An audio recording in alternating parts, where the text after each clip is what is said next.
வணக்கம். மீண்டும் ஒரு புதிய வீடியோவில் உங்களை சந்திக்கிறது. மகிழ்ச்சி ஒரு பக்கம், கவலை ஒரு பக்கம். அதாவது அந்த கவலையை மகிழ்ச்சியை இந்த வீடியோவில் தெளிவுபடுத்துறதா என்ற நோக்கம்.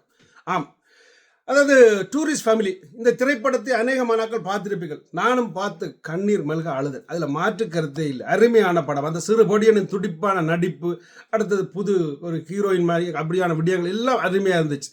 இலங்கை சம்பவம், அதாவது ஈழத்து தமிழர்கள் அகதியாக வாரதை அழகாக சித்தரித்துள்ள ஒரு திரைப்படம் அருமையாக இருந்துச்சு. ஆனால் உண்மையை சொல்ல போனால் ஈழத்து தமிழர்கள் அகதி ஆக்கியது அந்த வடக்கத்தையார் என்றே சொல்லுவார். அதாவது வடக்கத்தையார் தமிழ்நாடு என்று யோசிக்கப்படாது, அது ஹிந்திக்காரர்கள்.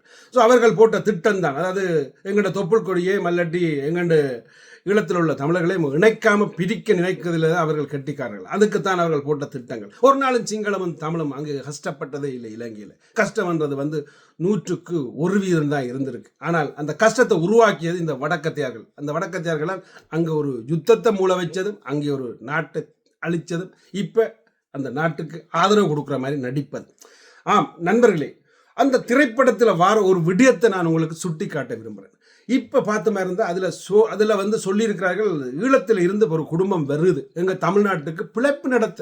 வேலை இல்லை இலங்கையில், சாப்பாடு விலை, பொருட்கள் விலை, அனைத்தும் விலை. அதற்காக நாங்கள் இங்கே வந்து தான் பிழைப்பு நடத்த வேணும், அங்கே வந்து கள்ளத்தோணியில் வந்து இறங்குறார்கள் என்று பலர் அந்த படத்தில் தெளிவாக கிளங்கப்படுத்தி, அதாவது அங்கே போன இடத்துல அந்த ஈழத்து குடும்பம் ஒரு ஏரியாவே வளைச்சி போட்டு தங்கண்டம், அதாவது ஈழப்பாசிலே கதைக்க வச்ச வசனங்கள்.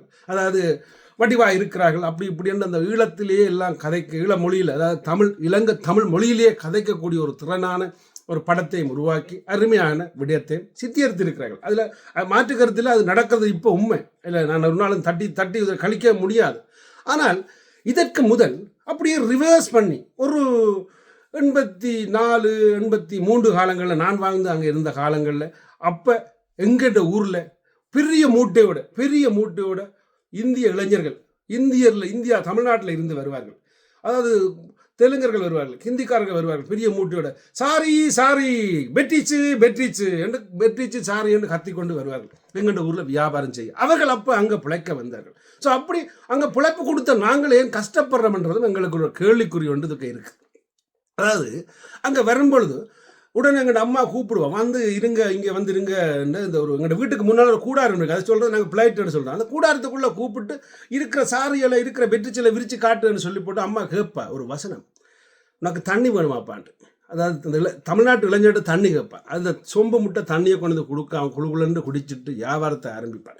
அதே காட்சி அந்த காவல்துறை அந்த கடற்கரையால் கடந்து வரும்போது அந்த ஃபேமிலிகிட்ட உனக்கு தண்ணி வேணுமான்னு கேட்குற காட்சியும் உண்மையை சொல்கிறேன் மெய் செலுக்க வைத்தது. அதில் மாற்று கருத்து இல்லை. ஆனால் அது தமிழன்ற பண்பாடு, அது தமிழ்நாட்டிலும் நடந்திருக்கு. அதே மாதிரி ஈழத்திலே அந்த அம்மா என்ற அம்மா அந்த தாய் அன்றைக்கு செய்திருக்கிறார். ஸோ அது மாற்று கருத்து இல்லை. அப்படி அங்கே அம்மாமார் அதை பயன்பட்டிருப்பீர்கள். அதால் நீங்கள் பார்த்துருப்பீர்கள். இப்படி வெற்றி சாரிகள் வித்த தமிழ்நாட்டு இளைஞர்களை பார்த்துருப்பீர்கள். நீங்கள் உங்களுக்கு இருந்தால் தெரிஞ்சால், நீங்கள் இன்னும் உயிரோடு இருந்தால் அந்த கருத்துக்களை பதிவிடுங்க. ஸோ அப்படி கொத்த ஒரு நாடு இப்போ நாசமாக்கி இருக்கிறதுக்கு காரணம் நான் ஏற்கனவே சொன்ன மாதிரி அந்த வடக்கத்தையான் தான். அதாவது அதனால இப்படியான படங்கள் உருவாகுது. அதாவது இந்த படங்களில் நான் தப்பு சொல்ல வரையில்லை.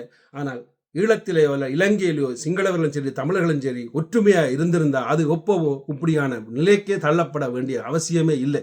இனியும் நடக்கப்படாதுன்றதை மறக்கப்படாது அந்த இலங்கையில் வாழ்கிற மக்கள். கடைசி அவன்கிட்ட சொல்லிக்கொண்டு இந்த வீடியோலேருந்து விடைபெற விரும்புகிறேன் நண்பர்களே. ஆம், ஈழத்தமிழர்களுக்கு இப்போதைக்கு கஷ்டம் என்ற உடனே அதை தமிழ்நாட்டு தொப்புள் கொடி உறவுகள்கிட்ட தேடி போகிறார்கள். ஆனால் இதே மாதிரி தான் சிங்கள தேசத்தில் கஷ்டம் என்று அவர்கள் போகிறதுக்கு இடமில்லை. ஆனால் அவர்கள் அங்கே தான் வாழ்கிறார்கள். அதை நாங்களும் புரிந்து கொள்ள வேண்டும்.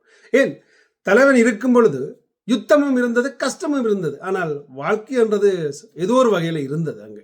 ஸோ அதை புரிந்து கொண்டு நாங்கள் இனி வெற்றி நட போட வேண்டும் என்றதை சொல்லிக்கொண்டு, எங்களை வச்சு பணம் சம்பாதிப்பதற்காக ஒரு பல இயக்குநர்கள் திரைப்படங்களை எடுக்கின்றீர்கள், அதில் மாற்று கருத்து இல்லை. எங்கே கதை இருந்தாலும் அந்த கதையை திரட்டி எடுத்து படமாக்குவதில் தப்பே இல்லை. அதில் பணம் சம்பாதிக்கலாம், அது எல்லாருக்கும் அந்த உரிமையும் இருக்குது. ஆனால் ஒன்று அந்த திரைப்படம் எடுக்க விரும்பும் நடிகர்களோ இல்லாட்டி அதை எழுத விரும்பும் கதை ஆசிரியர்களோ அங்கே தமிழ்நாட்டிலேயும் ஒரு முகாமில் ஈழத்தமிழர்கள் வாடுவதையும் கதையாக்க வேண்டும் என்று கேட்டுக்கொண்டு உங்கள்கிட்ட இருந்து விடைபெறுகிறேன். நன்றி, வணக்கம்.